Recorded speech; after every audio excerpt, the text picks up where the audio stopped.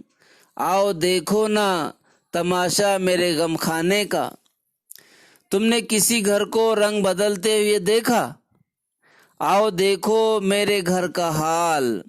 شاعر کہتا ہے کہ رنگ تو انسان بدلتا ہے، رنگ بدلنے کی عادت تو انسان کی ہوتی ہے، یعنی اپنی فطرت، طرز، کیفیت، حالت بدلتا ہے انسان، لیکن اپنے مکان کے تعلق سے کہتا ہے شاعر، اس نے بھی یعنی شاعر کے اپنے گھر نے بھی انسانوں کی طرح رنگ بدلنے کی عادت سیکھ لیے۔ اگر کسی کو اس کی بات پر یقین نہیں آتا تو وہ آئے اور اس کے گھر کا جائزہ لے لے۔ وہ گھر جو پہلے واقعی گھر تھا، خوشگوار، امن و راحت کا ماحول رکھتا تھا، آج خانہ خراب یعنی اجڑ کر رہ گیا ہے، جہاں سوائے رنج و الم کے، بے اطمینانی کے سوا کچھ بھی نہیں ہے۔ جو گھر پہلے اخوت، محبت و الفت کا گہوارہ تھا، آج چگلی، غیبت، جھوٹ، ایذا رسانی کا گہوارہ بن گیا ہے۔ دل سے پہنچی تو ہے آنکھوں میں لہو، دل سے پہنچی تو ہے آنکھوں میں لہو کی بوندیں، سلسلہ شیشے سے ملتا تو ہے پیمانے کا۔ ڈیئر اسٹوڈینٹس،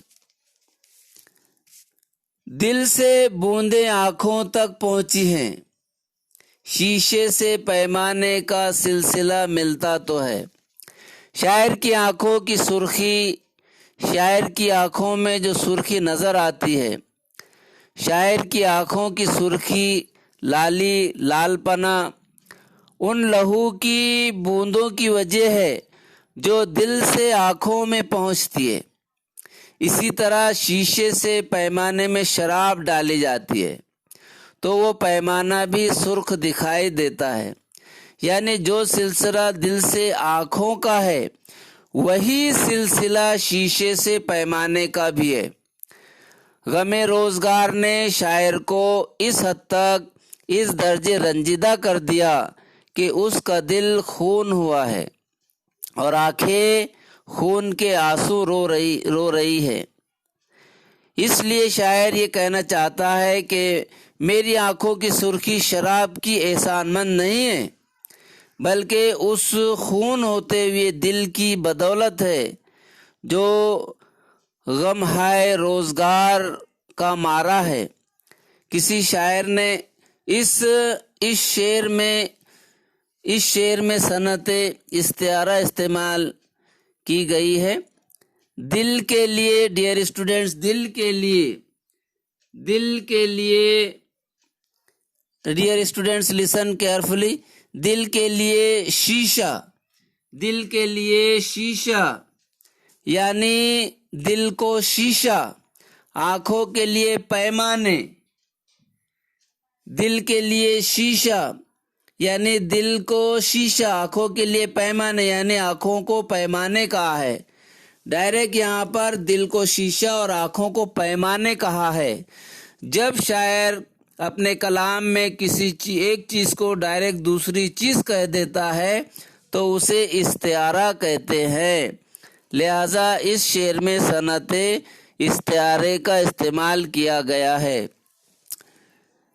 ہر نفس عمر گزشتہ کی ہے میت فانی، ہر نفس عمر گزشتہ کی ہے میت فانی۔ ڈیئر اسٹوڈینٹس،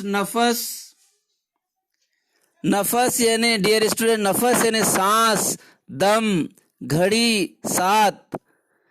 ہر نفس عمر گزشتہ کی ہے میت فانی، زندگی نام ہے مرمر کے جیے جانے کا۔ ڈیئر اسٹوڈینٹس، فانی خود سے مخاطب ہے، یہ مقطع کا شعر ہے۔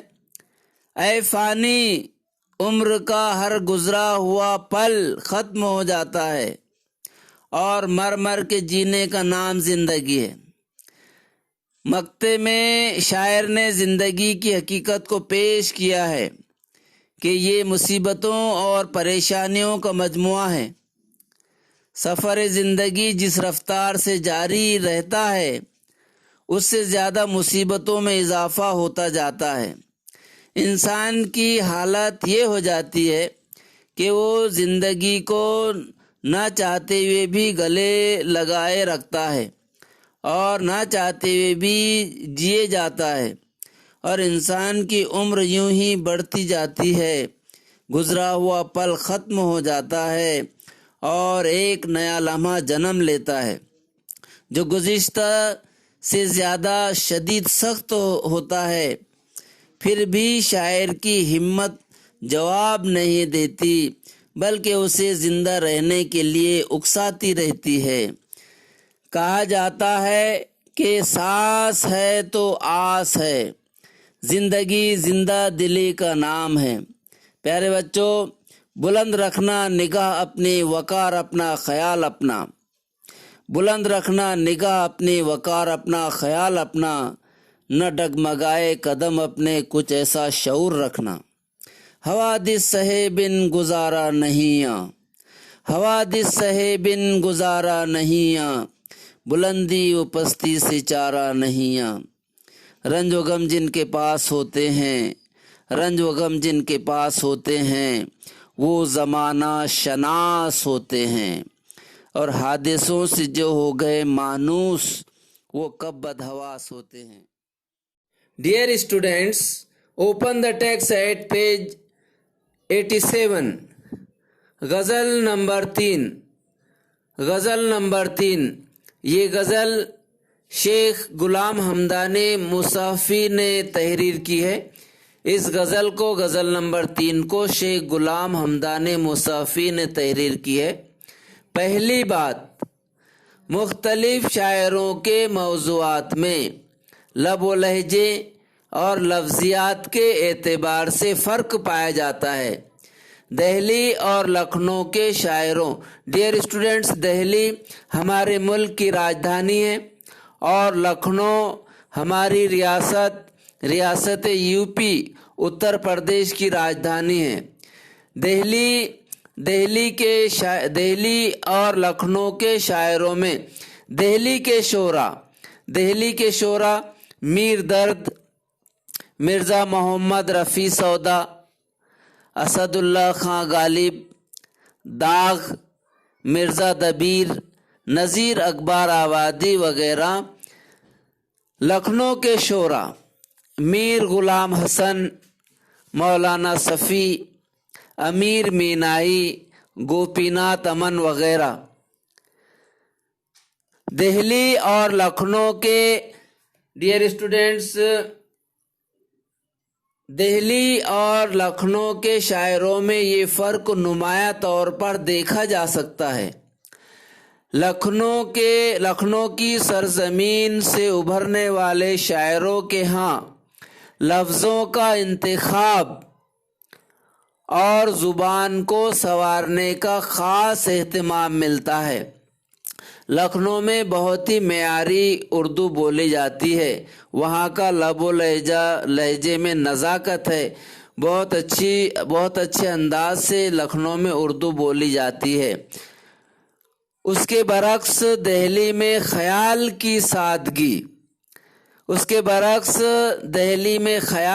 کی سادگی کے اعتبار سے شاعری نے اپنا مخصوص انداز اختیار کیا۔ مصحفی کے ہاں دہلی اور لکھنؤ کے رنگ نمایاں ہیں۔ جان پہچان، مصحفی کی پیدائش 1747 عیسوی میں اکبرپور امروہہ میں ہوئی۔ ڈیئر اسٹوڈنٹس، اکبرپور اور امروہہ یہ یو پی یعنی اتر پردیش کے شہر ہیں۔ اکبرپور اور امروہہ کے درمیان 588 کلومیٹر کا فاصلہ ہے۔ یہیں انہوں نے ابتدائی تعلیم حاصل کی، پھر اعلیٰ تعلیم کی غرض سے وہ دلی گئے۔ دلی میں ان کی شاعری کو فروغ حاصل ہوا۔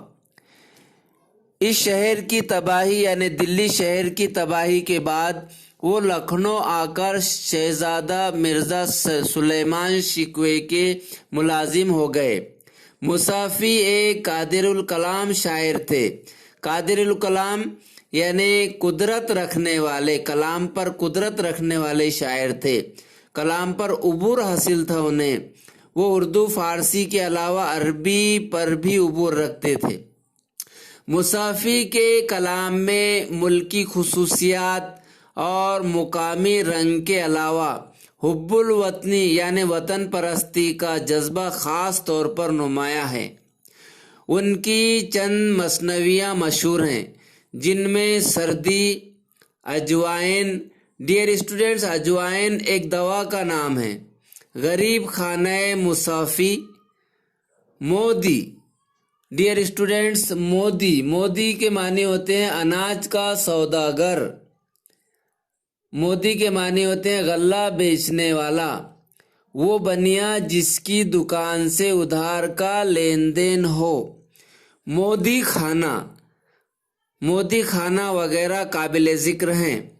فارسی اور اردو میں ان کے 8 دیوان، ڈیئر اسٹوڈنٹس دیوان یعنی کسی شاعر کے اشعاروں کا مجموعہ دیوان کہلاتا ہے، جیسے دیوان غالب بہت معروف ہے۔ ان کے 8 دیوان شائع ہو چکے ہیں۔ ان کا انتقال 1824 عیسوی میں ہوا۔ ڈیئر اسٹوڈنٹس، سب سے پہلے ہم مطلع، حسن مطلع، قافیہ، ردیف اور مقطع کسے کہتے ہیں سمجھنے کی کوشش کریں گے۔ نہ گیا کوئی عدم کو دل شاداں لے کر، نہ گیا کوئی عدم کو دل شاداں لے کر، یہاں سے کیا کیا نہ گئے حسرت وہ ارماں لے کر۔ ڈیئر اسٹوڈنٹس مطلع، غزل کا پہلا شعر مطلع کہلاتا ہے۔ ڈیئر اسٹوڈنٹس لسن کیئرفلی، مطلع، غزل کا پہلا شعر مطلع کہلاتا ہے، جس کے دونوں مصروں میں قافیے کی پابندی ضروری ہے، یعنی دونوں مصروں میں قافیہ یعنی ہم آواز یا ہم وزن الفاظ کا ہونا ضروری ہے۔ تو دیکھیے، نہ گیا کوئی عدم کو دل شاداں لے کر، نہ گیا کوئی عدم کو دل شاداں لے کر، یہاں سے کیا کیا نہ گئے حسرت وہ ارماں لے کر۔ ڈیئر اسٹوڈنٹس یہاں پر دیکھیے، شاداں اور ارماں یہ دونوں مصروں میں قافیہ ہے، ہم وزن الفاظ ہے، ہم آواز الفاظ ہے، چنانچہ یہ غزل کا یہ پہلا شعر مطلع ہے۔ حسن مطلع، مطلع کے بعد یعنی غزل کے 2 مصروں کے بعد، مطلع کے بعد والے شعر میں اگر مطلع کی طرح دونوں مصروں میں قافیوں کی پابندی ہو تو حسن مطلع کہلاتا ہے۔ تو دیکھیے دوسرا شعر، باغ وہ دشت جنوں تھا کہ کبھی جس میں سے، لالا وہ گل گئے ثابت نہ گرے باں لے کر۔ ڈیئر اسٹوڈنٹس یہاں پر جو ہے تو یہ پہلے شعر کے بعد میں جو 2 مصرے ہیں، پہلے 2 مصروں کے بعد میں جو 2 مصرے ہیں اس میں دونوں مصروں میں قافیہ نہیں ہے، ایک میں ہی ہے، اس لیے اس غزل میں حسن مطلع نہیں ہے۔ اس کے بعد دیکھیے قافیہ کسے کہتے ہیں؟ قافیہ یعنی ہم وزن الفاظ، ہم آواز الفاظ۔ دیکھیے غزل میں ہم وزن الفاظ، ہم آواز الفاظ قافیہ کیا ہیں؟ تو دیکھیے، شاداں، ارماں، گریباں،